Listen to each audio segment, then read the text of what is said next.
मुसलमान ने कहां पर हमला करने की कोशिश की? जी अस्सलाम वालेकुम वरहमतुल्लाहि वालेकुम वबरकातुहू। सलाम। जी अल्हम्दुलिल्लाह, सबसे पहले तो आपका शुक्रिया कि आपने पैगाम पहुंचाया कि वाकई खैरियत से हूं, अल्लाह का शुक्र है।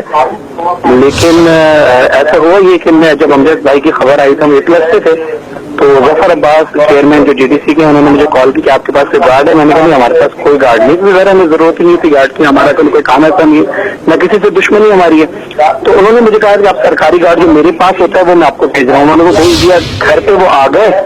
जब वो घर पे आए हैं, घर पे आने के बाद गार्ड निकालने सिविल ड्रेस में हूँ, मैं इस तरह जा नहीं सकता, तो हमारी गाड़ी उनको छोड़ने जा रही थी। तो जो मुसल्लह अफराद थे उन्होंने पीनट्टी पे जो है गाड़ी को इस तरह से घेरा कि जैसे लगता है कि उनको इन्फॉर्मेशन थी कि मैं गाड़ी में मौजूद हूँ। तो उन्होंने जैसे ही चैम्बर खींचा, बस फायर करने वाले ही थे तो हमारे गार्ड ने जवाबी फायर किया, तो वो मुसल्लह अफराद जो है वो गायब हो गए और भाग गए, और अल्हम्दुलिल्लाह हम सेफ हैं, खैरियत से, बिल्कुल ठीक हूँ। ठीक है, फरहान ये बताएगा कि आप उस वक्त गाड़ी में मौजूद थे जब यह कातिलाना हमला हुआ? नहीं जी, मैं उस वक्त गाड़ी में मौजूद नहीं था। ठीक, अच्छा, जो गार्ड्स मौजूद थे उनकी जानिब से क्या बताया गया? हमलावर कौन थे, किस तरह के दिखते थे? कोई मैं आपको दोबारा से बता देता हूँ।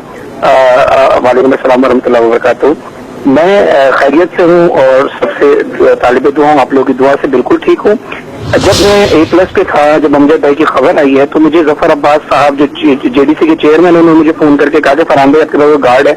मैंने कहा जफर भाई, हमें गार्ड की जरूरत इसलिए नहीं कि हमारी किसी से दुश्मनी नहीं है, ना हमने कभी ऐसे भी काम किया है। तो उन्होंने कहा नहीं, एहतियात की बिना पर मैं आपको सरकारी गार्ड जो मेरे पास होता है वो मैं आपको भिजवा देता हूँ। जब उन्होंने वो गार्ड मुझे भिजवाया है तो वो गार्ड हमारे साथ घर तक आए हैं। फिर जब उनको छुड़वाने की मसला आया तो उन्होंने गार्ड ने कहा कि मेरी रिक्वेस्ट ये कि मैं अकेला जा नहीं सकता, सिविल ड्रेस में हूँ, तो आप मुझे गाड़ी में छोड़वा दें। तो हमारी गाड़ी उनको छोड़ने जा रही थी, 380 के करीब जो है मुसल्लह अफराद ने गाड़ी को इस तरह से घेरा कि जैसे उनको ये लगता हो कि मैं उसमें मौजूद हूँ। तो उन्होंने गाड़ी पे फायर करने ही वाले थे, मतलब उन्होंने सारी तैयारी कर ली थी, सिर्फ फायर करने की देर थी।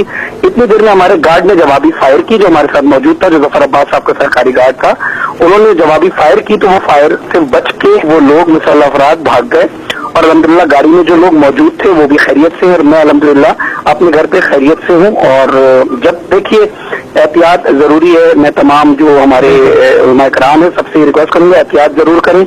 जिंदगी मौत अल्लाह के हाथ में है, और जब कब्र में रात लिखी है तभी होगा। हम नहीं होते परेशान, अली वारिस है, मुश्किलें होती हैं आसान, अली वारिस। ठीक है फरहान अली, हम भी आपको यही